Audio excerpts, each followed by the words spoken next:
With that, Majority Whip Congressman Tom Emmer of Minnesota. Good to see you, sir. Thank you. Are you seeing a softening in the White House's position at all from no negotiations, it must be a clean raise of the debt ceiling, to, all right, maybe we're willing to talk? Actually, Leland, we haven't seen anything out of the White House. Since the beginning of this Congress, they haven't talked about any ideas. Same with the Schumer Senate. There's just no ideas forthcoming. The House, as you know, Kevin McCarthy and the House Republicans led by passing a debt ceiling solution almost 2 weeks ago now. This solution is over in the Senate. It's ready to go. We have done our job. And quite frankly, there's been no criticism of specific provisions.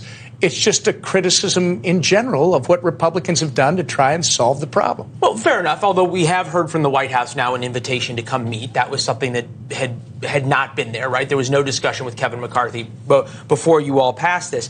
You talk about the Senate, and there is a world in which the White House flips this on you guys, right? They get the Senate with Senator Schumer to pass a clean raising of the debt ceiling, and then suddenly it's back to the House. You think about the Republicans, though.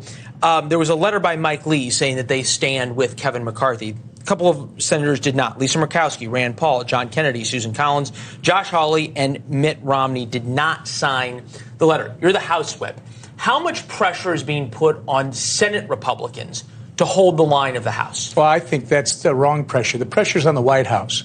And literally, since the beginning of this year, Joe Biden did talk to our speaker about getting together. Kevin talked to him back in January with the new Congress. He told him he was interested. Nothing happened. He talked to him again on St. Patty's Day. We were told that there was some interest. Nothing happened.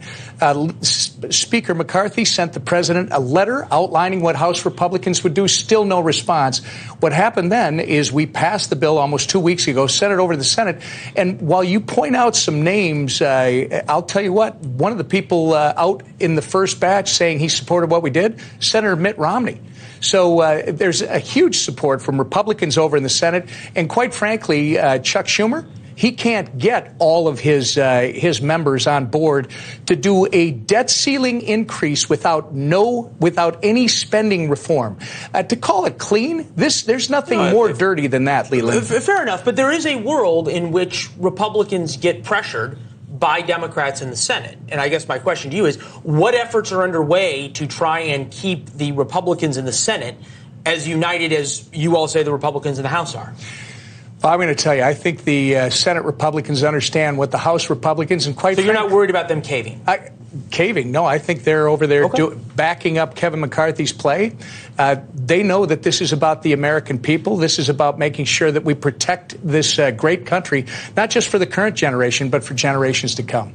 All right. The latest polling from the Washington Post here. If the debt ceiling is not raised and the government goes into default, who would you mainly blame for that? Republicans in Congress, Biden, both equally. Is there something wrong with your guys' messaging on this? I'm going to tell you, the vast majority of this country in polling that I've seen suggests that Kevin McCarthy's doing the right thing by trying to move a debt ceiling increase, and the president's doing the wrong thing by refusing to talk to the speaker about it. Yeah, no, I get that, but then there's the political reality. Every time Republicans have gone through this, it wasn't on a debt ceiling, right, but it was on government shutdowns.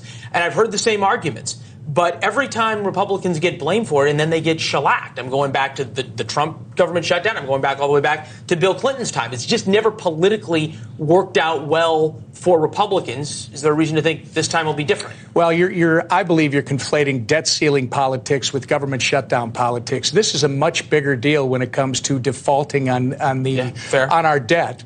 It can have a major impact. It will. And frankly, House Republicans this time have passed the solution. And Leland, people have to recognize that in the last 30 years, the only meaningful spending reforms that we have seen in this country have been associated with debt ceiling discussions and negotiations. And remember, it was Nancy Pelosi just back in 2019 that said there should never be a debt ceiling increase without some reforms attached. So to have them argue otherwise now is a bit hollow. All right, fair enough. Hollowness in Washington is something we've grown accustomed to on both sides. Forgive my skepticism. It's good to see you, Congressman. Thank you very much, sir. Appreciate it.